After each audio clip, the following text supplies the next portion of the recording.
Hello साथीहरू, आज चाहिँ मैले एउटा सानो भिडियो लिएर आएको छु। आज चाहिँ भिडियोमा के रहेको छ भने हामी चाहिँ हाल कोरियामा बस्छौँ।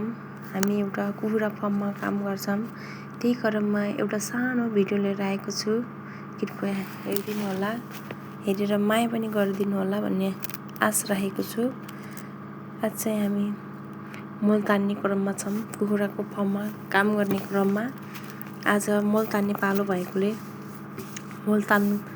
मल तान्ने क्रममा हामी चाहिँ मल तान्दै गर्दा एउटा भिडियो पनि क्याप्चर गरिहालौँ भनेर एउटा भिडियो बनाएको छु।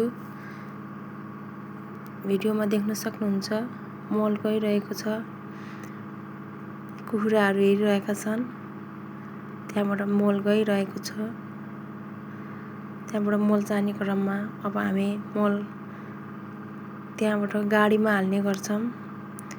त्यहाँबाट मल गाडीमा जान्छ। गाडी पनि छ।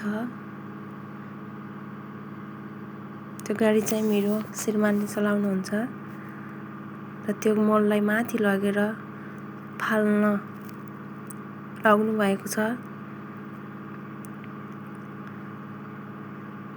यो मल कुहियाउनको लागि उपयुक्त ठाउँ बनेको छ। त्यहाँ कुहिएको नकुहिएको मल सबै छन्। त्यहाँ मैले भिडियो गराउँदै गर्दा मेरो श्रीमानले फेरि कति गाडीको मात्रै भिडियो गराएको हो, कहिलेकाहीँ मेरो नि गराउन हाई भन्दै हुनुहुन्छ।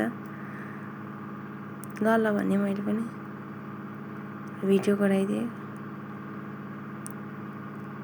मल जाम भयो। बिस्तारै गाडी पछाडि अगाडि जानेपछि मल झऱ्यो। यस्तै भिडियोहरू हजुरहरूलाई चाहिएमा like, comment, share and subscribe गर्नुहोला। Thank you.